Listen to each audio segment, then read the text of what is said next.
नमस्कार, आप देख रहे हैं न्यूज वन इंडिया। मैं हूं आपके साथ दीपिका ओझा। चलिए देवभूमि की खबरों का रुख करते हैं। बीजेपी में बागेश्वर उपचुनाव की जीत का जश्न जारी है। बीजेपी ने इस जीत का श्रेय जनता के समर्थन के साथ ही उत्तराखंड के मुख्यमंत्री पुष्कर सिंह धामी को दिया है।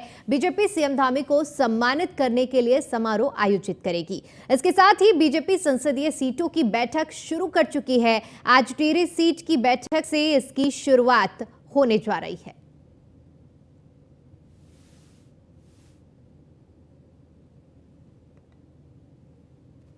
देखिए, भारतीय जनता पार्टी एक कार्यक्रम के बाद दूसरे कार्यक्रम की तैयारी में लग जाती है और कल से हमारी लोकसभा स्तरीय बैठकें हैं।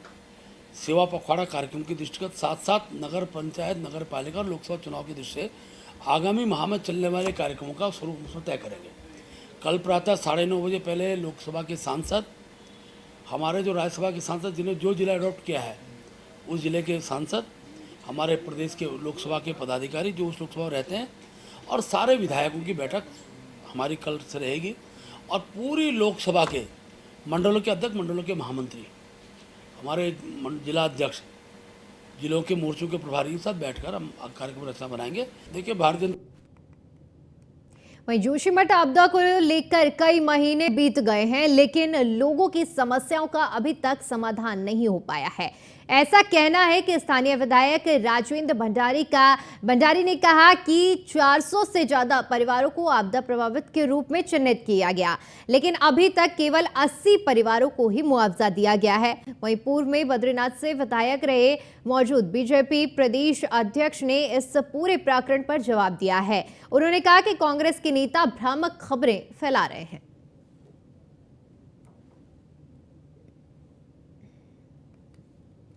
जोशीमठ के अंदर पिछले 4 महीने से भारी आपदा आई हुई है।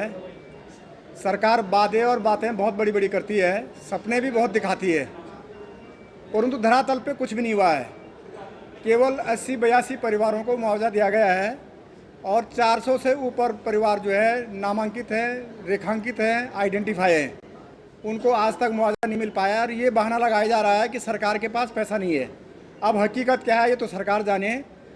जोशीमठ आपदा से बुरी तरह से ग्रस्त है, लैंडस्लाइड हो रही है, आज भी खिसक रहा है। जोशीमठ के अंदर पिछले 4 महीने से भारी क्या समाचार है, एक एक व्यक्ति को जो प्रभावित श्रेणी में आते थे उनको सरकार द्वारा सुविधा दी गई है। लैंड से संबंधित विषय को भी अब सुविधा दिया गया है बहुत जल्दी। और ये पहली बार है आपदा में अभी तक के मानकों के अनुसार सर्वाधिक धनराशि अगर कहीं दी गई है तो जोशीमठ आपदा में दी गई। क्या समाचार है, एक एक व्यक्ति को जो प्रभावित श्रेणी में आते थे उनको सरकार द्वारा सुविधा दी गई है। लैंड से संबंधित विषय को भी अब सुविधा दिया गया है बहुत जल्दी। और ये पहली बार है आपदा में अभी तक के मानकों के अनुसार सर्वाधिक धनराशि अगर कहीं दी गई है तो जोशीमठ आपदा में दी गई। प्रदेश के कृषि एवं ग्राम्य विकास मंत्री गणेश जोशी ने कैंप कार्यालय में नवंबर महीने में आयोजित होने वाली जीआई महोत्सव की तारीखों के और उनकी तैयारियों के संबंध में प्रधानमंत्री नरेंद्र मोदी के पूर्व सलाहकार भास्कर खुलपे समेत विभागीय अधिकारियों के साथ बैठक की है। बैठक में मंत्री ने अधिकारियों को जीआई महोत्सव के संबंध में आपसी समन्वय बनाकर कार्य करने के निर्देश दिए हैं। बता दें कि जीआई रजिस्ट्री विभाग भारत सरकार द्वारा 17 से 21 नवंबर तक 5 दिवसीय जीआई महोत्सव का भव्य आयोजन देहरादून में किया जाएगा। मंत्री गणेश जोशी ने बताया कि उत्तराखंड के 18 उत्पादों को जीआई टैग मिलने जा रहा है। जीआई रखी है, इसमें हर साल का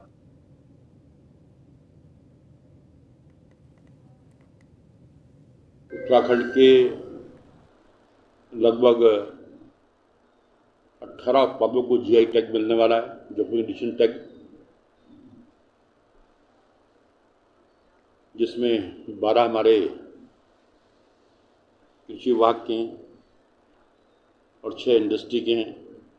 हमारा मड़ुआ, झिंगोरा, गहत, लाल चावल, काला भट्ट, माल्टा, चौलाई, लखोरी मिर्च, पहाड़ की तूर दाल, ब्रास, जूस, आड़ू, लीची और बड़ीनाग की चाय। इस प्रकार जो है क्राफ्ट के बंद, पिछोड़ा, लकड़ी के अन्य बंद, अंगूठा जिसमें होते हैं, ये इंडस्ट्री विभाग के हैं।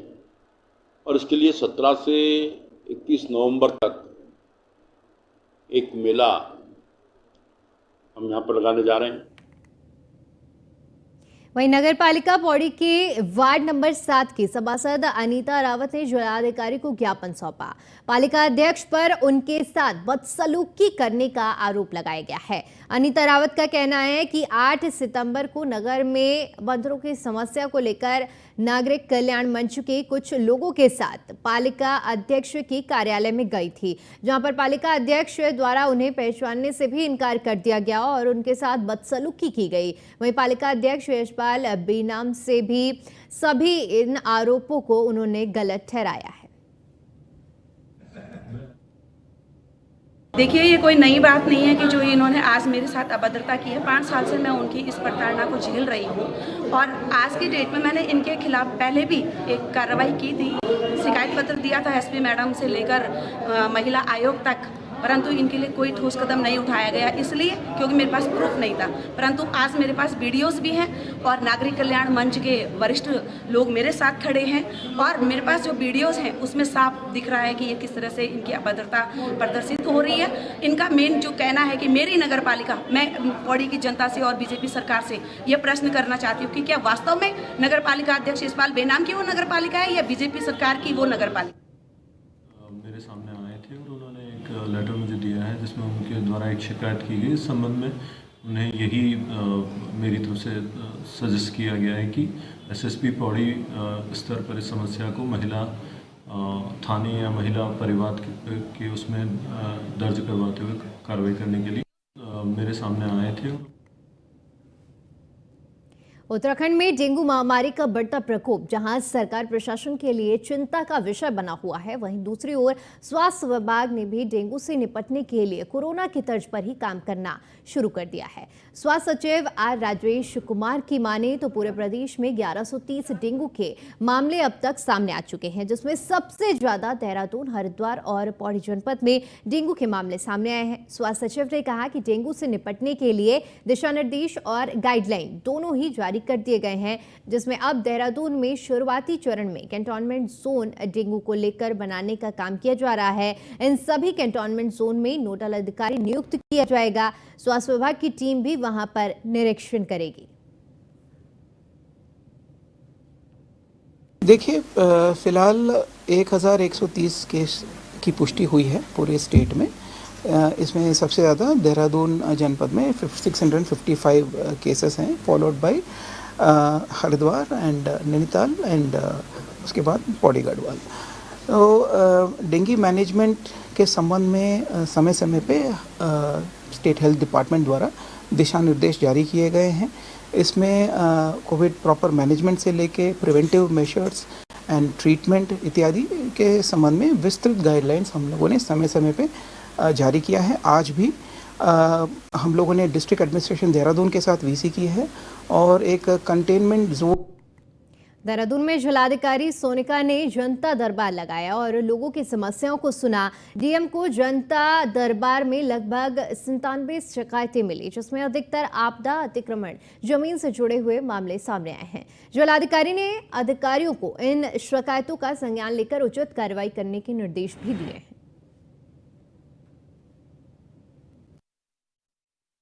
करीबन 97 शिकायतें हैं आज हमारी और हर तरह की शिकायत है। आपदा से रिलेटेड है, इंक्रोचमेंट से रिलेटेड है, लैंड डिस्प्यूट से रिलेटेड है, सीनियर सिटीजन से रिलेटेड काफ़ी शिकायतें आ रही हैं, जिसमें कि घर में डोमेस्टिक वायलेंस या कुछ इस तरह की चीज़ें हो रही हैं।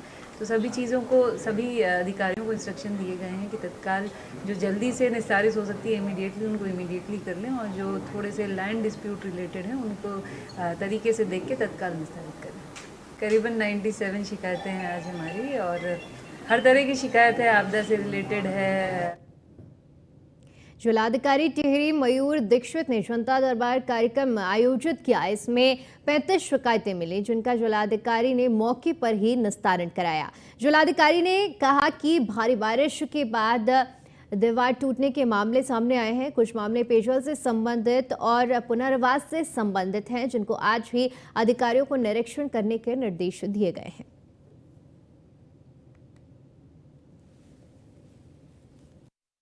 जनता दरबार में आज करीबन 35 प्रकरण अभी तक आए हैं और इसमें अधिकतर जो प्रकरण है वो कुछ जो आपदा के बाद, जो भारी बारिश के बाद कहीं दीवार टूटने की, सड़क टूटने की जो समस्या है उसके बारे में है, कुछ पेयजल से संबंधित समस्याएं, कुछ पुनर्वास से संबंधित समस्याएं। इसमें कई ऐसी समस्याएं जिनका आज ही निरीक्षण करने के लिए अधिकारियों को निर्देशित किया गया है, और कुछ ऐसी प्रॉब्लम्स थी जिनका निस्तारण के लिए फंड्स की आवश्यकता होगी, तो उस पर अग्रिम कार्रवाई की जा रही है। जनता दरबार में आज करीबन 35 प्रकरण अभी तक आए हैं, और इसमें अधिकतर जो प्रकरण है वो कुछ जो बारिश के बाद कहीं दीवार टूटने की। देहरादून के थाने क्षेत्र में हुई युवती की हत्या का आरोपी लेफ्टिनेंट कर्नल निकला। युवती कर्नल से पति होने का दर्जा मांग रही थी और उसकी इस जिद से परेशान होकर लेफ्टिनेंट कर्नल रविंद्र उपाध्याय ने उसकी हत्या कर दी। पुलिस ने इस पूरे मामले का खुलासा कर दिया है। मृतक मूल रूप से काठमांडू नेपाल का रहने वाली थी और सिलीगुड़ी में बार डांसर थी। लेफ्टिनेंट कर्नल रविंद्र उपाध्याय की वहीं उससे मुलाकात हुई थी। बाद में दोनों के प्रेम संबंध बन गए। युवती सिलीगुड़ी से आरोपित अधिकारी को ढूंढने दोनों पहुंची। युवती बार बार लेफ्टिनेंट कर्नल रामिंदु उपाध्याय से पत्नी का दर्जा की मांग कर रही थी। उपाध्याय ने 9 सितंबर की रात युवती को जान से मारने की योजना बनाई। पहले राजपुर में एक क्लब में शराब पिलाई और फिर रायपुर रोड पर लॉन्ग ड्राइव के बहाने ले गया। रात करीब 11 बजे के बाद उपाध्याय ने अपनी कार में युवती के सिर पर हथौड़े से ताबड़तोड़ वार कर उसे मौत के घाट उतार दिया।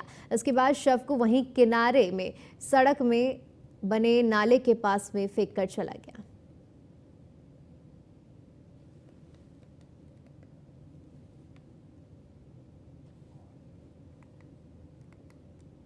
आप देख सकते हैं कि कल जो है परसों रात को लगभग 1:30 से और 2:30 बजे के बीच एक मर्डर की घटना हुई थी। ब्लाइंड मर्डर था। कल जब हमको मौके पर जानकारी मिली तो हम लोग सब मौके पर गए थे। हमने मौके का घटनास्थल का निरीक्षण किया और तमाम सीसीटीवी फुटेज को हमारे द्वारा देखा गया। ये नेपाली मूल की महिला है और ये सिलीगुड़ी में बार डांसर थी और जब अभियुक्त जो राकेंद्र उपाध्याय है, ये लेफ्टिनेंट कर्नल है आर्मी में, 2020-21 में सिलीगुड़ी में ये नौकरी, वहाँ उसकी पोस्टिंग थी। सितारगंज के सिसैया के पास हाईवे में चलती स्विफ्ट कार में आग लग गई और कुछ ही देर में आग जलकर खाक हो गई। घटना में कार सवार चालक की जान मुश्किल से बची है। आग से कार सवार की बार बार बचते हुए की खबर सामने आ रही है और सवार के बाल और चेहरे भी इस आग की जद में आ चुके हैं।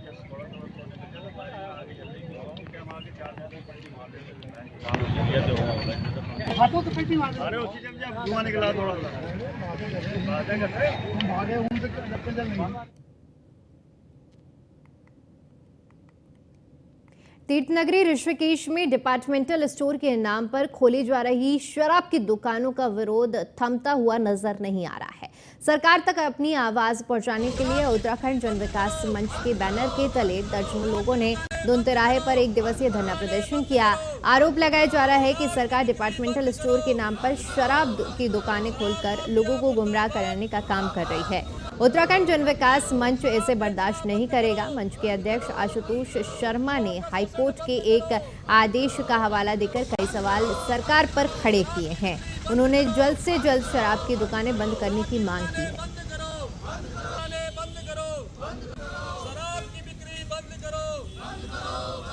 शराब माफिया मुर्दाबाद, शराब बेचना बंद करो, युवाओं का शोषण बंद करो। हमारा जो ओम प्रकाश बनाम उत्तर प्रदेश राज्य वाला 2004 वाला केस है, उसके अंतर्गत हरिद्वार, ऋषिकेश और मुनिगिरती क्षेत्रों में जो भी शराब के इस तरह का जो भी प्रचलन है, पूरा विरोध है। उसमें बार भी शामिल है। इसमें और प्रकार के जो ठेके वेके हैं वो सारी व्यवस्था बंद होनी चाहिए। और जब मांस, मछली और अंडा जो है जिस पे प्रतिबंध बनाया गया है तो रेगुलेशन के अनुसार उसको भी सख्ती से लागू किया जाए और आंदोलन तब तक चलता रहेगा जब तक पूर्ण प्रतिबंध नहीं हो जाता है। इसमें विस्थापित भाई लोगों ने पूरा अपना जो है हर जगह पहले अवैध निर्माण के लिए संघर्ष करा, उसके बाद आज ये शराबबंदी बहुत ही अच्छा इनका कदम रहा। और सरकार अगर इस पे जो है अभी जैसे सुनने में आया है कि 2-3 ठेके सील के वो डिपार्टमेंटल स्टोर बंद किए गए हैं, ये पूर्ण रूप से प्रतिबंध के लिए हमारा आंदोलन है। और ये वहीं मसूरी में श्री सनातन धर्म मंदिर सभा ने श्री कृष्ण की डोली बड़े ही धूमधाम से निकाली। इस मौके पर हजारों की संख्या में श्रद्धालुओं ने भगवान श्री कृष्ण के दर्शन किए। पहाड़ों की रानी मसूरी में पिछले 165 सालों से लगातार कन्हैया की डोली निकाली जा रही है। इस मौके पर जौनपुर, जौनसार, टिहरी, देहरादून आदि क्षेत्रों से बड़ी संख्या में श्रद्धालु कन्हैया की डोली देखने के लिए पहुंचे। माल रोड पर बैंड बाजे और पारंपरिक ढोल दमाऊ के साथ कन्हैया के दर्जन भर आकर्षक झांकियां लोगों का आकर्षण का केंद्र बनी रही। उत्तराखंड के गढ़वाली नृत्य ने सभी का मन मोह लिया। भारी भीड़ को देखते हुए स्थानीय प्रशासन और पुलिस ने पुख्ता इंतजाम किए थे। शोभा यात्रा में भगवान कृष्ण के जीवन से जुड़ी झांकियां खास आकर्षण का केंद्र रही।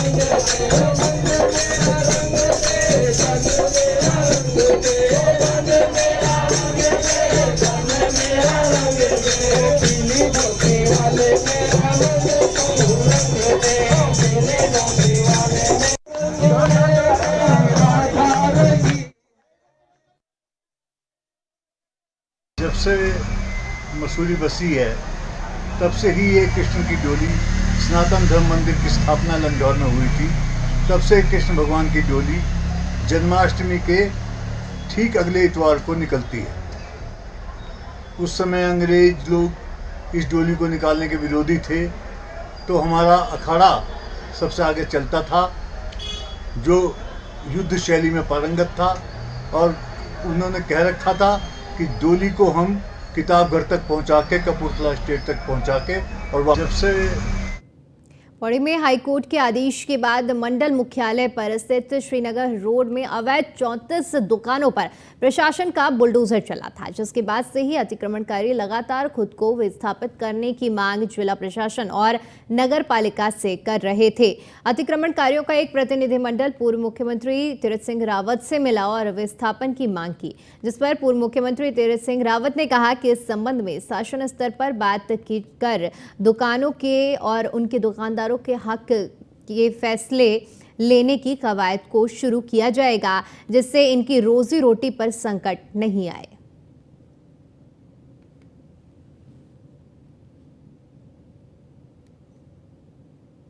और इस तरह का था तो स्वाभाविक उन लोगों को कष्ट होना, उनका जो उससे पूरी अपनी जो जीविका चलती थी वो बंद हो गई है, तो कष्टकारी तो है ही।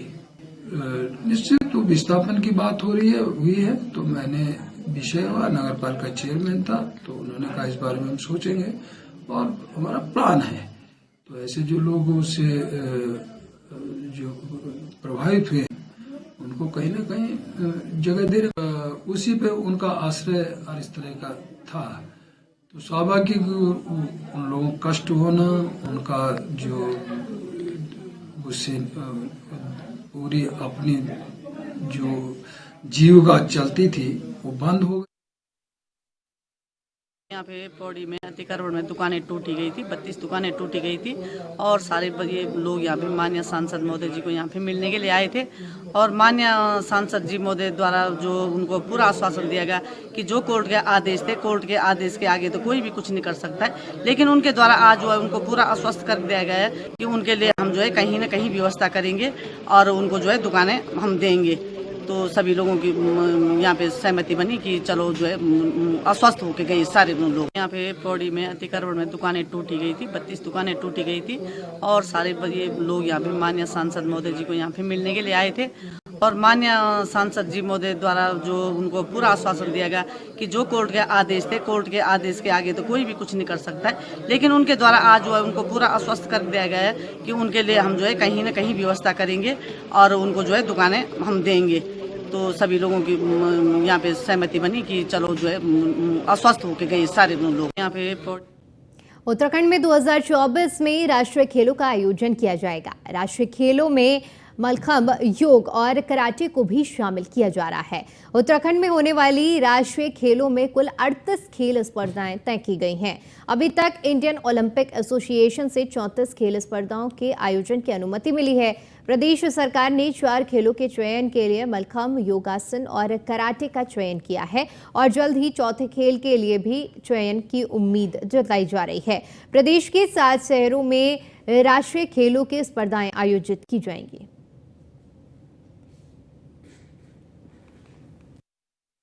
देखिए, 38वें राष्ट्रीय खेल की मेज़बानी तो उत्तराखंड को मिल चुकी है। सीएम साहब, माननीय मुख्यमंत्री जी ने इस पर अनुमोदन भी दिया है और पिछली जो मीटिंग हुई थी माननीय मुख्यमंत्री जी की अध्यक्षता में, उसमें उन्होंने बहुत स्पष्ट निर्देश दिए थे कि खेल विभाग इसको पूरी तन्मयता से इसको कराए और भव्य दृष्टिकोण से इसको आयोजित करना है। उसकी जो भी तैयारियां हैं उसको युद्ध स्तर पे पूरी करें।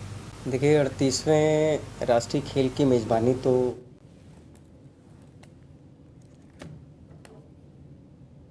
चलिए, फिलहाल के लिए इस बुलेटिन में इतना ही। बाकी तमाम बड़ी खबरों के लिए बने रहिए हमारे साथ। नमस्कार।